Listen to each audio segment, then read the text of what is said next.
Selama saya di bidang ini baru kali ini fenomena.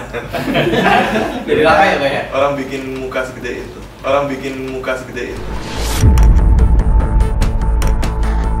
Sedang proses, saya lagi kemarin udah konsultasi sama salah satu tato artisnya juga. Kalau hapus kan agak lama ya, pakai laser itu berbulan-bulan, karena kan ada beberapa tahapan. Solusinya buat saya ya ditimpa, tahu bagian mana ya pasti ya bagian muka. Dari pihaknya Randy ya itu tanya sama dia sih gitu ya.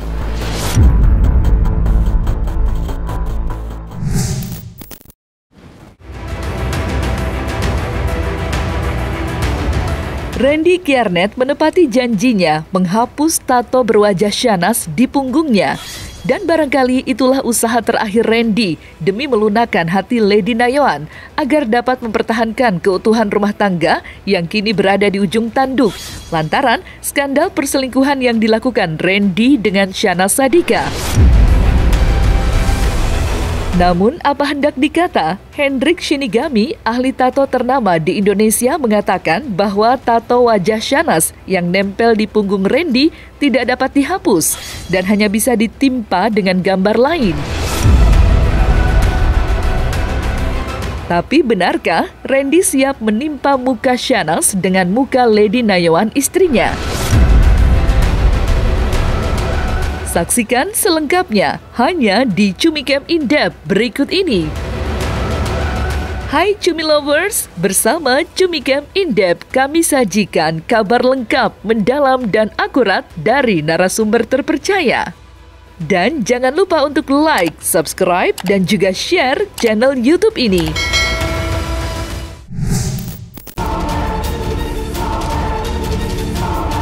Randy Kiernet belum menyerah untuk mengetuk pintu hati istrinya, Lady Nayoan, agar mengurungkan niat mengakhiri rumah tangga mereka.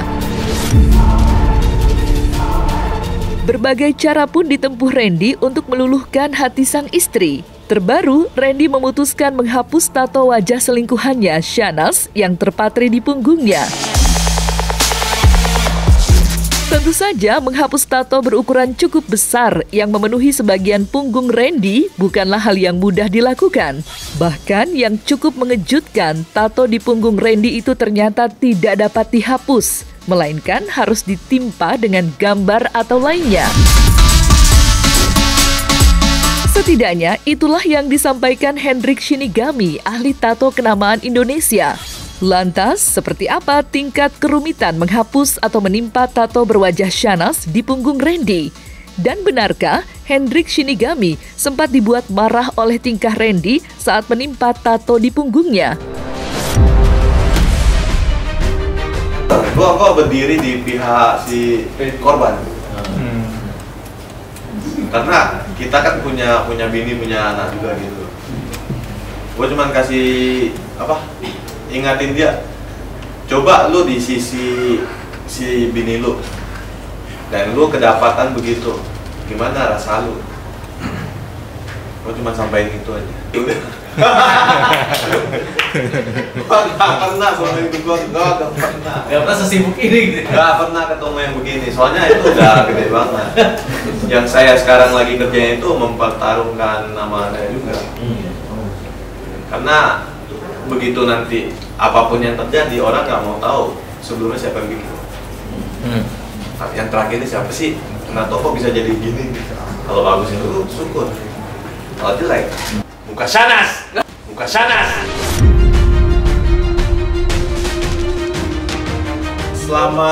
Selama saya di bidang ini baru kali ini fenomena. Jadi lama ya Pak ya? Orang bikin muka segede itu. Tapi ya jujur ya. Kalau gua sendiri gua lihat sih nggak mirip. Karena gambar itu umum banget dan gua bisa buka di handphone aja sembarang udah dapat gambar.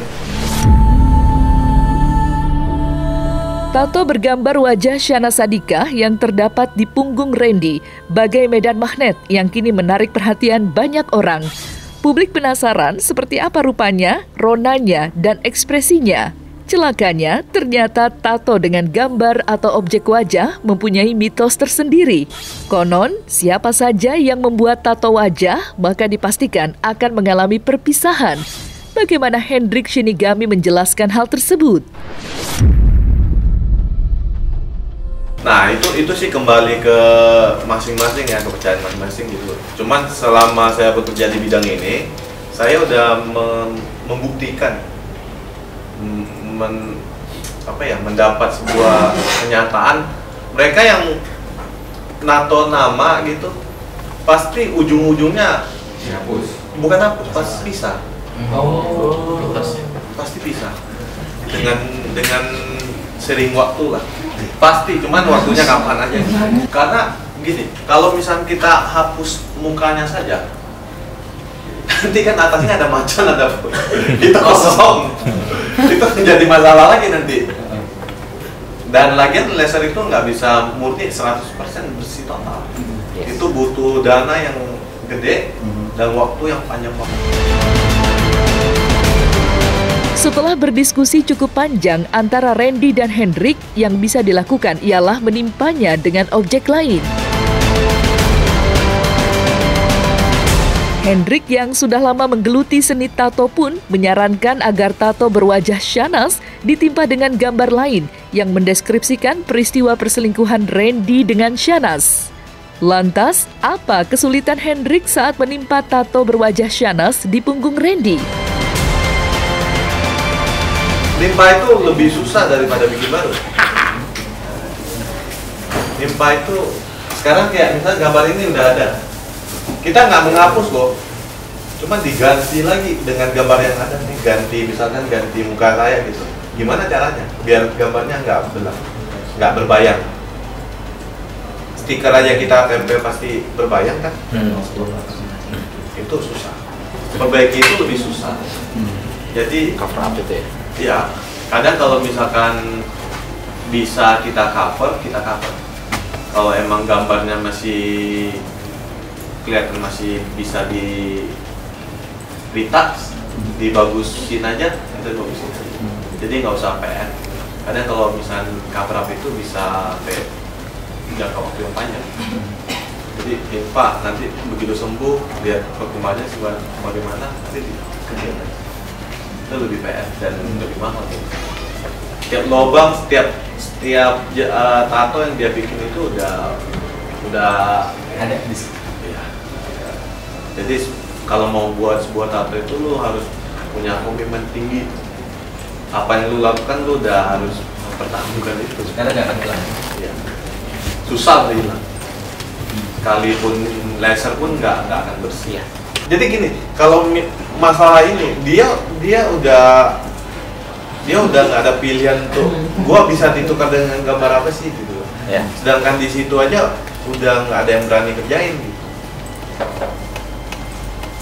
Di luar nominal ya, mungkin dia sanggup bayar berapapun. Cuman ada nggak yang sanggup kerjain? Jadi menurut gua ya, itu jadi apapun udah menjadi sebuah trauma buat dia. Sekarang kita cuma mengingatkan si Randy, ada loh kejadian ini.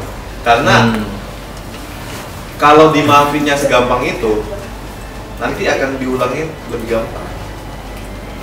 Setiap kesempatan akan ada, dia akan muncul lagi.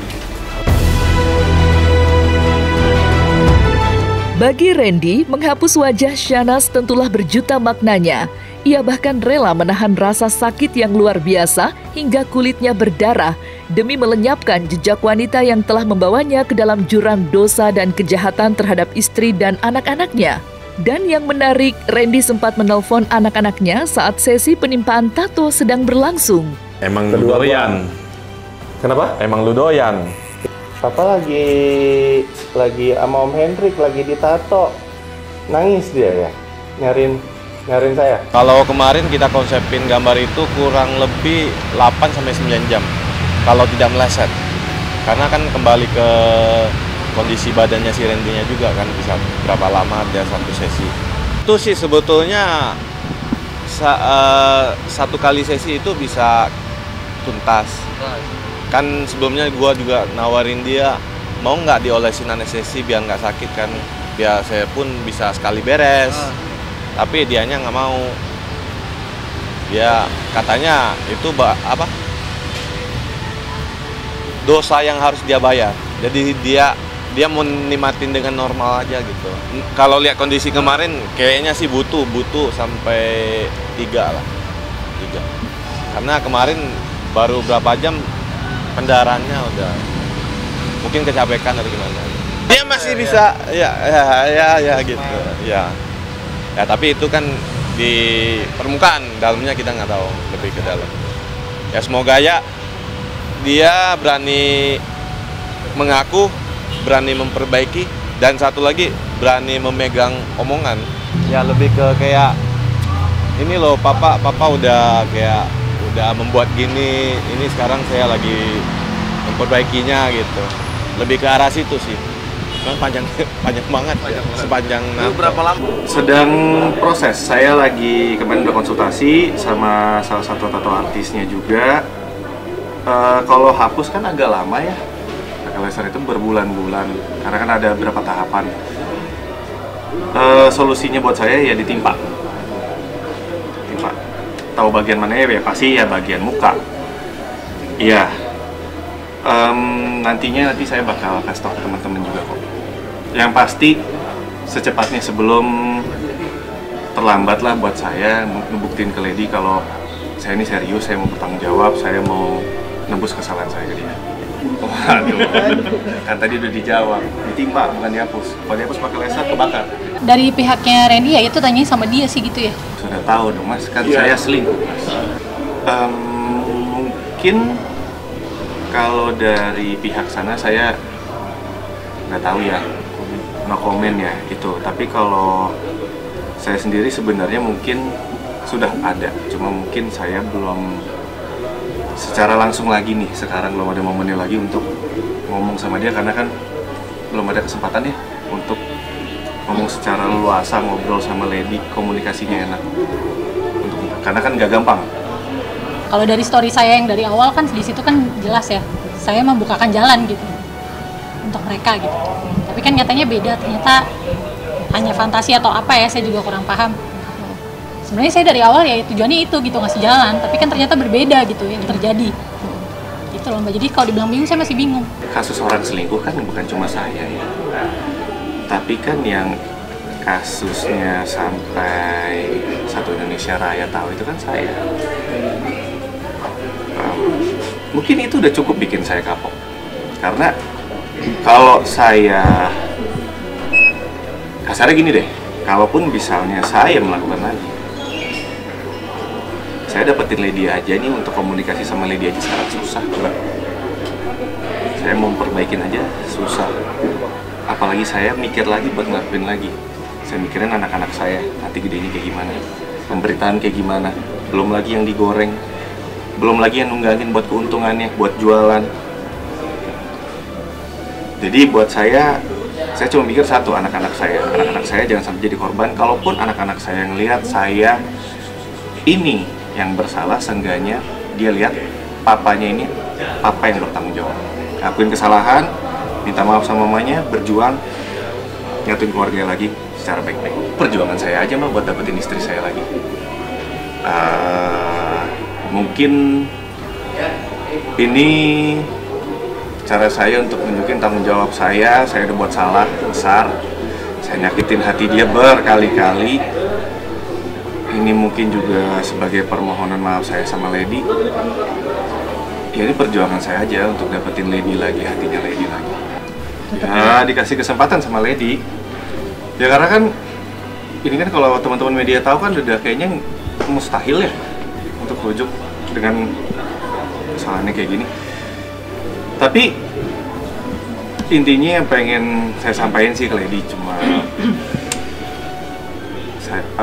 saya pengen bertanggung jawab, pengen mau membayar semua kesalahan saya ke Lady.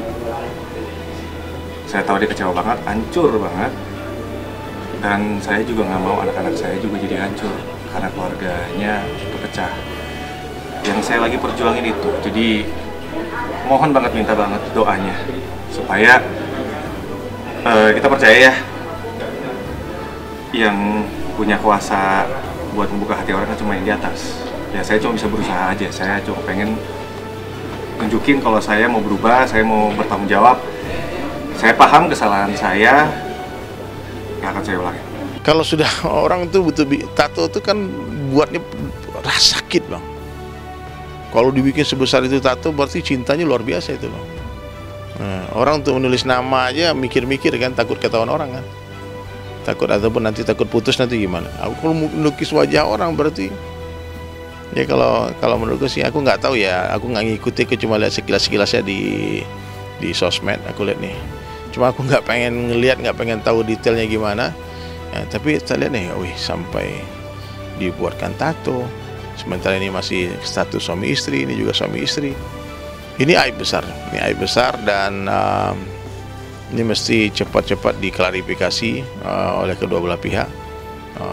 Saya nggak tahu udah apa belum, nggak tahu ya. Tapi kalau ini memang benar itu dilukis wajahnya istri orang di punggungnya, itu sebuah kejahilan yang luar biasa. Nah, selesai sudah Cumi Lovers bersama Cumi Camp In-Depth, kabar lengkap, mendalam, dan akurat dari narasumber terpercaya. Dan jangan lupa untuk like, subscribe, dan juga share channel YouTube Cumi Cumi.